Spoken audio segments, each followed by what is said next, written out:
নমস্কাৰ জেআৰজি ব্লগলৈ সকলোকে স্বাগতম জনাইছো। আজি আমি আলোচনা কৰিবলৈ লৈছো অসমৰ বিদ্যুৎ বিভাগত খালী হোৱা এছিষ্টেণ্ট মেনেজাৰ আৰু জুনিয়ৰ মেনেজাৰৰ পদসমূহৰ সম্পৰ্কত। ইতিমধ্যে অসম লোকসেৱা আয়োগৰ তৰফৰ পৰা এই পদসমূহ পূৰণৰ বাবে নটিফিকেশ্যন জাৰি কৰা হৈছে। অসম লোকসেৱা আয়োগৰ দ্বাৰা ঘোষণা কৰা এই নটিফিকেশ্যনৰ মতে আসাম ইলেক্ট্ৰিচিটি গ্ৰিড কৰ্পোৰেশ্যন লিমিটেডত খালী হৈছে assistant manager electrical, assistant manager mechanical আৰু এছিষ্টেণ্ট মেনেজাৰ চিভিলৰ পদ।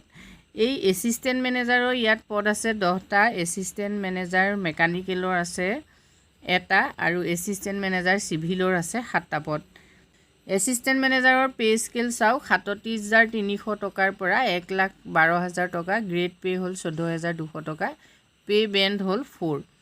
21 বছৰৰ পৰা 38 বছৰৰ ভিতৰত হ'লে আপোনালোকে এই পদসমূহৰ বাবে আবেদন কৰিব পাৰিব। এজ ৰিলেক্সেশ্যন থাকিব, 5 বছৰ থাকিব SC, ST, STH কেণ্ডিডেটৰ বাবে, অৰ্থাৎ 43 বছৰ হ'লেও STH আবেদন কৰিব পাৰিব।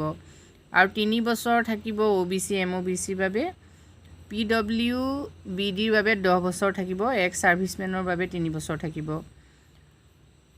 আৰু ফৰ ডিপাৰ্টমেণ্টেল কেণ্ডিডেটছৰ বাবে থাকিব 45 years অফ এজ, মানে 45 yearsৰ ভিতৰত হ'লেও ডিপাৰ্টমেণ্টৰ যদি কেণ্ডিডেট থাকে তেওঁলোকে আবেদন কৰিব পাৰিব।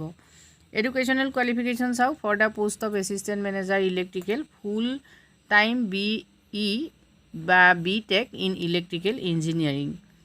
Next for the post of assistant manager মেকানিকেলৰ হ'ব ফুল টাইম BE বা BTech in mechanical engineering. Next for the post of assistant manager চিভিলৰ বাবে হ'ব ফুল টাইম BE বা BTech in civil engineering. Minimum 60% marks থাকিব লাগিব সকলোৰে, আৰু SC, ST কেণ্ডিডেটৰ বাবে ইয়াৰ ৰিলেক্সেশ্যন থাকিব। এই নটিফিকেশ্যনখন ডেছক্ৰিপশ্যন বক্সত দি দিম, আপোনালোকে চাই ল'ব।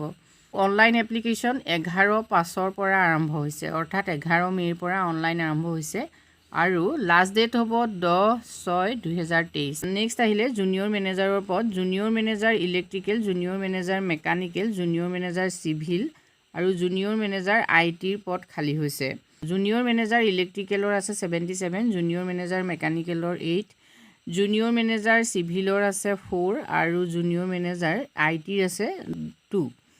জুনিয়ৰ মেনেজাৰৰ পে বেণ্ড হ'ল 25,000 টকাৰ পৰা 92,000 টকা আৰু গ্ৰেড পে হ'ল 12,100 টকা, পে বেণ্ড হ'ল 3। 21 বছৰৰ পৰা 38 বছৰৰ ভিতৰত হ'লে আপোনালোকে এই পদসমূহৰ বাবে আবেদন কৰিব পাৰিব যদি আপোনালোক জেনেৰেল কেটেগৰী হয়।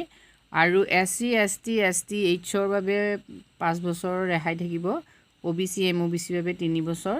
এইখিনি সম্পূৰ্ণ আগৰ এছিষ্টেণ্ট মেনেজাৰৰ যিখিনি হয় একেই হয় গোটেই কণ্ডিশ্যনখিনি, গতিকে আপোনালোকে এইখিনি নটিফিকেশ্যনখনত চাই ল'ব। নেক্সট আপোনালোকে জুনিয়ৰ মেনেজাৰ ইলেক্ট্ৰিকেলৰ বাবে এডুকেশ্যনেল কোৱালিফিকেশ্যন হ'ল full time diploma in electrical engineering, electrical বা ইলেক্ট্ৰনিক্স ইঞ্জিনিয়াৰিং। আৰু জুনিয়ৰ মেনেজাৰ মেকানিকেলৰ বাবে full time diploma in mechanical engineering. For junior manager চিভিলৰ বাবে full time diploma in civil engineering. গতিকে এইখিনি আপোনালোকে নটিছখনত চাই ল'ব, ডেছক্ৰিপশ্যন বক্সত নটিছখনৰ লিংক দি দিম। এই পদসমূহৰ বাবে অনলাইন আৰম্ভ হৈছে 12/5/2023ৰ পৰা আৰু লাষ্ট ডেট হ'ব 11/6/2023।